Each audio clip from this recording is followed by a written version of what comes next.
కొద్దిగా ఓపిక పట్టాలంతే మనం.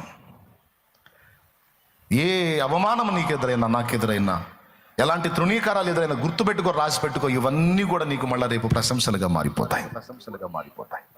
అలా చేసే దేవుడు నా దేవుడు అని నువ్వు ఎరగాలి. దేవుణ్ణి ఎరిగిన వాడు సిగ్గు ఫీల్ అవ్వడు. ఎందుకో చెప్తా. ఎందుకు సిగ్గు ఫీల్ అవ్వడంటే, తన దేవుడు ఎంతటి వాడో, ఎంతటి కార్యాలు చేయగలడో తను ఎరుగున్నాడు గనుక తనను అవమానపరిచే నలుగురి ముందు నవ్వుకుంటాడు. అవమానపరిచి నలుగురు నవ్వుకుంటే, నవ్వండ్రా నవ్వండి, మీ నవ్వులే నాకు కావాలి. ఈరోజు మీరు నవ్వే నవ్వులనే పువ్వులుగా మార్చి దేవుడు నాకు దండ గుట్టి చేస్తాడురా. మీ నవ్వులనే పువ్వులుగా మార్చి ఆ పువ్వులను దండగా అల్లి నా మెడను వేస్తాడు. అది పాట. నీవు మోసిన నిందకు ప్రతిగా పూదండ ప్రభువు ఇచ్చునులే, నిందిన వేదనలన్నీ త్వరలో తీరిపోనులే. నీవు మోసిన నిందకు ప్రతిగా పూదండ ప్రభువు ఇచ్చునులే, నీవు పొందిన వేదనలన్నీ త్వరలో తీరిపోవునులే. నీ స్థితి చూసి నవ్విన వారే సిగ్గుపడే దినమొచ్చేనులే. నీ స్థితి చూసి నవ్విన వారే సిగ్గుపడి దినమొచ్చేనులే. విడుదల సమీపించెను, నీకు వెలుగు ఉదయించును. విడుదల సమీపించెను, నీకు వెలుగు ఉదయించెను. చెమ్మగిల్లు కళ్ళల్లోన కన్నీళ్ళెంత కాలం, కష్టాల పాటలోని సాగదు పయనం. విడుదల సమీపించెను, నీకు వెలుగు ఉదయించును. విడుదల సమీపించెను, నీకు వెలుగు ఉదయించును. దేవునికి మహిమ.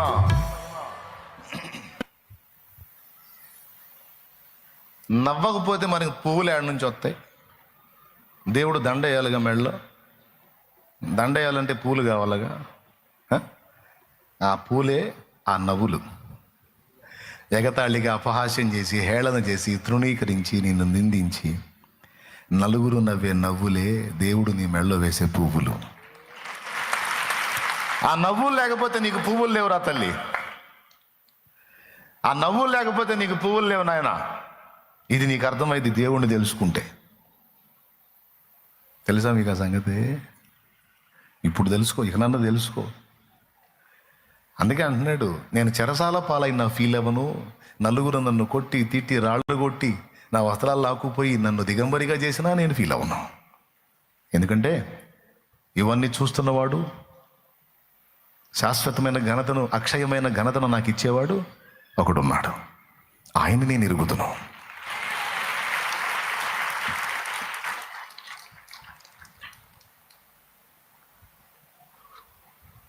నమ్మండి. ఎందుకు ఈ మాట చెప్తున్నానంటే, ఆనాడు ఎన్నో అవమానాలు పడ్డాడు పౌలు.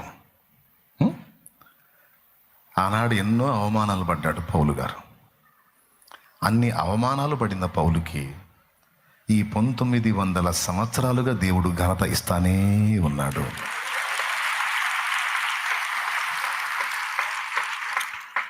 అపోస్తలుడైన పౌలు, పరిశుద్ధ పౌలు అని ఆయన గురించి ఎంత సన్మానించి మాట్లాడతారు. దేవుడు తన పరిశుద్ధులకి ఇచ్చిన గౌరవం చూడు. నీతి కిరీటం దర్శించిన పరిశుద్ధ పౌలు. అబ్బా,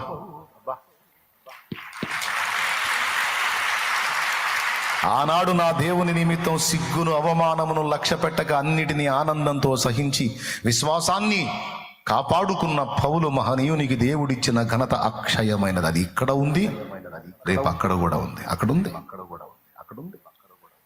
మరి మనం పోయి మనం ఆగుతాం అయింది.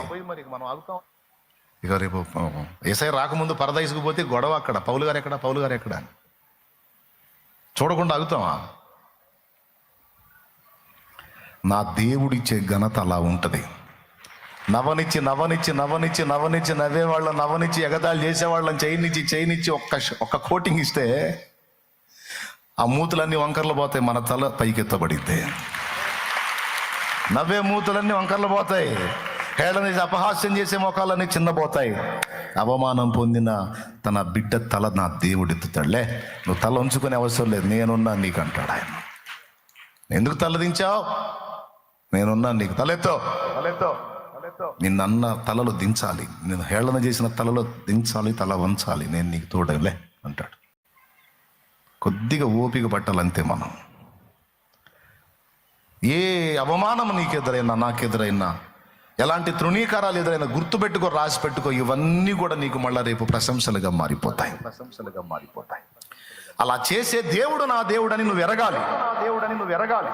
ఈరోజు నీ బిడ్డల్ని బట్టి నువ్వు కృంగిపోతుండొచ్చు, నీ బిడ్డల పరిస్థితులను బట్టి నువ్వు అల్లాడిపోతుండొచ్చు, ఏడుస్తుండొచ్చు, వాళ్ళు ఎదుర్కొంటున్న అవమానాలు, వాళ్ళని గురించి నలుగురు అంటున్న మాటల్ని బట్టి నువ్వు కుమిలిపోతుండొచ్చు. కానీ ఒక్కటి గుర్తుపెట్టుకో, నా దేవుని బట్టి నువ్వు కలత చెందొద్దు, నా దేవుని బట్టి ధైర్యం తెచ్చుకో, సిగ్గు ఫీల్ అవ్వద్దు.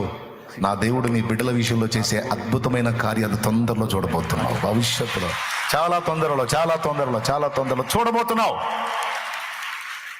చేస్తాడు. ఆ అవమానాలు నీ పిల్లల హృదయాలను నల్లగొట్టాలి, ఆ అవమానాలు నీ పిల్లల హృదయాలను మెత్తన చేయాలి, ఆ అవమానాలు నీ పిల్లల్ని దీనుల్ని చేయాలి, ఆ హేళనలన్నీ నీ పిల్లల్ని విరిగి నలిగిన అనుభవంలోనికి తీసుకొని రావాలి. రాని దేవుడిని చేయని ఒక్కటే, ఏంటి నీ బిడ్డల పరిస్థితి ఏంటంటే, నా దేవుడిని నేను ఎరుగుతున్నాను చెప్పు. రెండో శృతి ఏం చెప్పొద్దు, నా ప్రభు నాకు తెలుసు, ఆయన ఏందో నాకు తెలుసు, నా దేవుడు నాకు తెలుసు. ఏంది నీ పరిస్థితి? నా దేవుడు నాకు తెలుసు. నువ్వు గొడ్రాలివి, ఏంది నీ పరిస్థితి? నా దేవుడు నాకు తెలుసు. నువ్వు వ్యాధిగ్రస్తుడు, ఏంది నీ పరిస్థితి? నా దేవుడు నాకు తెలుసు. కేసుల పాలయ్యావు, ఏంది నీ బతుకు? నా దేవుడు నాకు తెలుసు. అప్పుల పాలయ్యావు, ఏంది నీ బతుకు? నా దేవుడు నాకు తెలుసు. నేను ఆయన ఎరుగుదును. ఆయన ఒక చిన్న కార్యం చేస్తే ఇవన్నీ అడ్రస్ కూడా ఉండవు. చేస్తాడు. నేను ఆయన మీద విశ్వాసం ఉంచా, సిగ్గుపరచడు. ఆయన్ని నమ్మి అడిగేశా, మునగనీయడు. ఆయన్ని నమ్మి అడిగేశా, పేతురు నడుస్తావా? నడు అంటే అడిగేశాడు, నడుస్తున్నాడు. గాలిని చూచి భయపడి మునిగిపోసాగాడు. వదిలేడా ప్రభు? పరిగెత్తుకుంటూ వచ్చి పేతును బట్టి నిలబెట్టి, చిరునవ్వున అల్ప విశ్వాసం, ఎందుకు సందేహపడ్డా? ఎందుకు పరిగెత్తి వచ్చాడు తెలుసా పేతురు దగ్గరికి? నా యేసయ్య, అయ్యో నా మాట విని వీడు అడిగేశాడు, నా మాట విని నా బిడ్డ నీళ్ళలో అడిగేశాడు, నా మాట విని ముందుకు వచ్చాడు. ఏదో అటు ఇటు చూసి కొంచెం శోధించబడ్డాడు, కానీ నన్నే కేకేశాడుగా. కాబట్టి నా మాట నమ్మి అడిగేసిన నేను ఎట్టు వదిలిపెడతాను? నేను వదలను, మునిగిపోనివ్వను. అట్లా ఆయన మాట విని ఈరోజు నువ్వు అడిగేస్తున్నావు. ఆయన మాట విని మారు మనసు పొందావు, ఆయన మాట విని బాప్తిస్మం పొందావు, ఆయన మాట విని ఆయనకు నీ హృదయంలో స్థానం ఇచ్చావు. ఆయన మాట చొప్పున బతకడానికి అహర్నిశలో ఆరాట పడుతున్నావు. ఆయన మాట చొప్పున నువ్వు వేసిన అడుగు నా దేవుడికి తెలియదు? ఆయన మాట విని నువ్వు నీళ్ళలోకి దిగావని తెలియదు? ఆయన అశ్రద్ధ చేస్తే నువ్వు మునిగిపోతావని తెలీదు? అందుకే చెప్తున్నా, నిన్ను ఆయన మునగనీయడు. జనం అంటారు అయిపోయాడు మునిగిపోయాడు, మొత్తం అప్పుల్లో మునిగిపోయాడు, లేదా రోగాల్లో మునిగిపోయాడు, సమస్యల్లో మునిగిపోయాడు, కేసుల్లో మునిగిపోయాడు, అందులో మునిగిపోయాడు, ఇందులో మునిగిపోయాడు. సమస్యలు నా చుట్టుముట్టినప్పుడు నన్ను కూడా అంత మునిగిపోయాడు. ఏంద్ర మునిగేది? నీ బొంద ఏంద్ర మునిగేది? నా ప్రభు బలమైన హస్తము నాకు తోడుగా ఉంది. వీడి భార్య అట్ట చేసిందిరా, వీడు ఎందుకు బతుకుతున్నాడో నాకు అర్థం కావట్లేదురా. వాడి భార్య అట్ట చేసింది, మరి సత్తాడు కదరా. ఇంకొకటైతే వీడు సావలేదు ఏంది? వాడి భార్య అట్ట చేస్తే చావడు. వాడు యేసుప్రభుని తెలుసుకున్నాడు. ఇప్పుడు యేసుప్రభుని తెలుసుకున్నాడు. చచ్చేవాళ్ళు చేస్తారు, వాడెందుకు చావాలి? వాడిని చావనివ్వడు.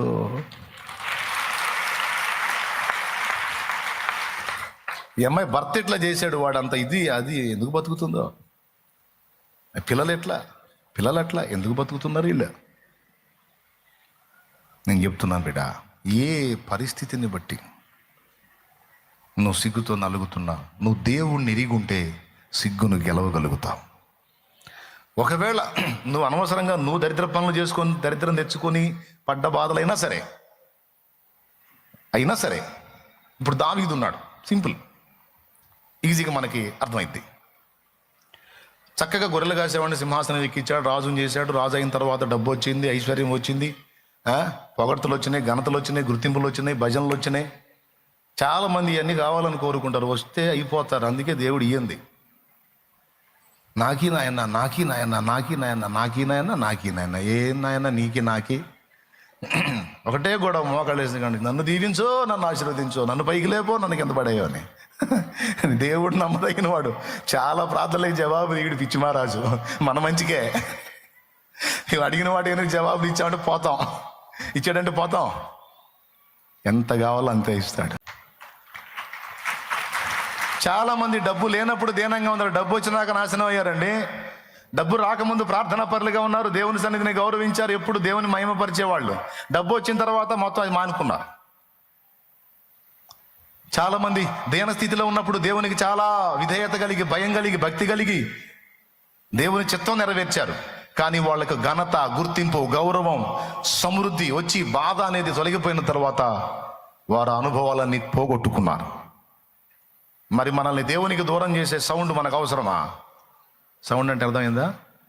సంపద. కాబట్టి ఏమడుగుతావు? అయ్యా ఒకడికి చేయి చాపే పరిస్థితి రానియొద్దు, అలాగని కాళ్ళు ఎగరేసే బిల్డప్ కూడా నాకొద్దు.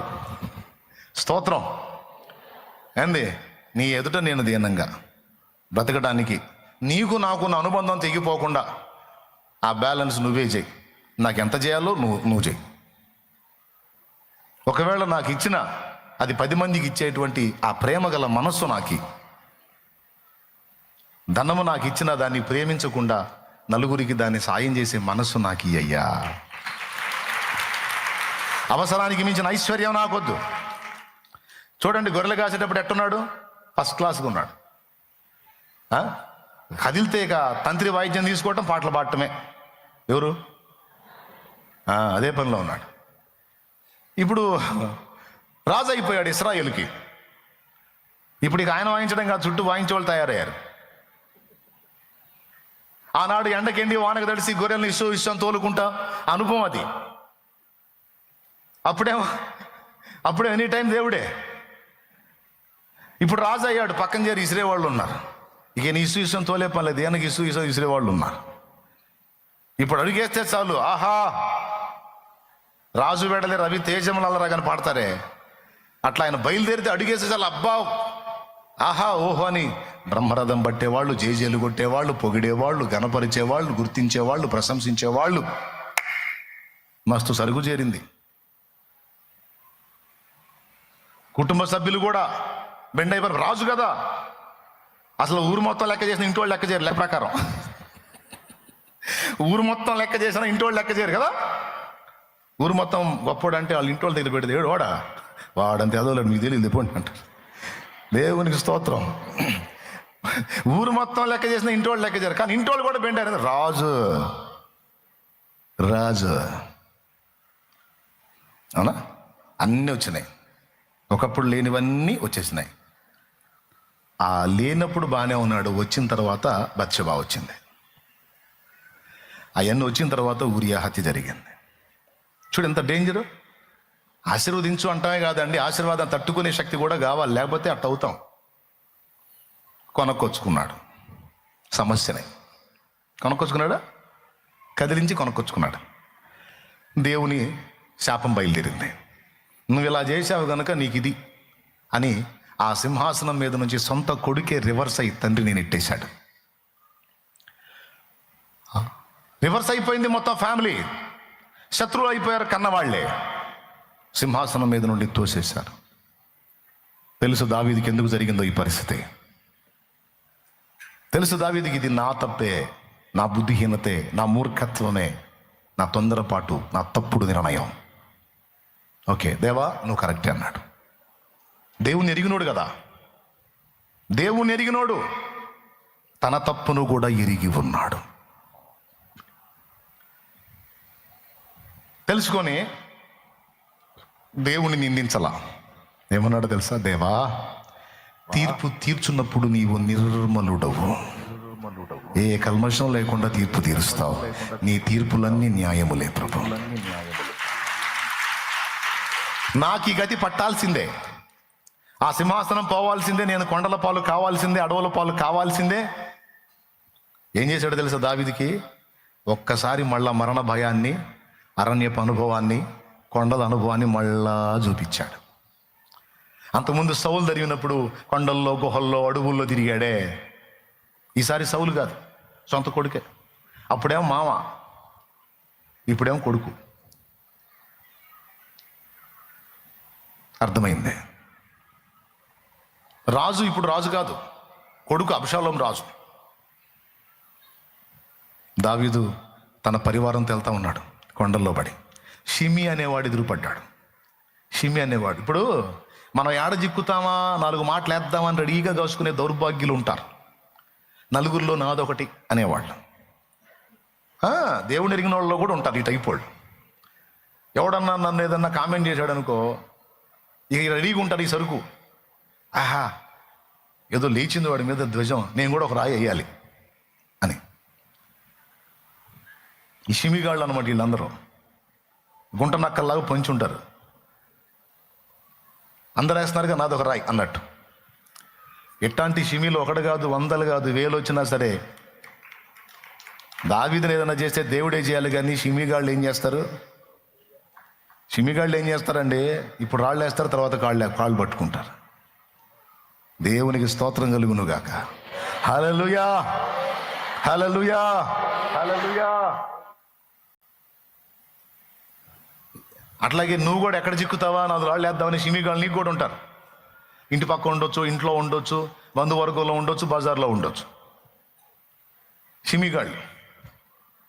దావీదు బాధల్లో దావీదు వెళ్తుంటే చేసుకుని నేను ఎత్తుకొచ్చి అల్లాడితే దావీదు పోతుంటే ఈడంటాడు వచ్చి, దుర్మార్గుడా, తగిన శాస్తి జరిగింది అని పాపం దావీదు చేయని దావీదు మీద వేసి మాట్లాడుతున్నాడు వాడు.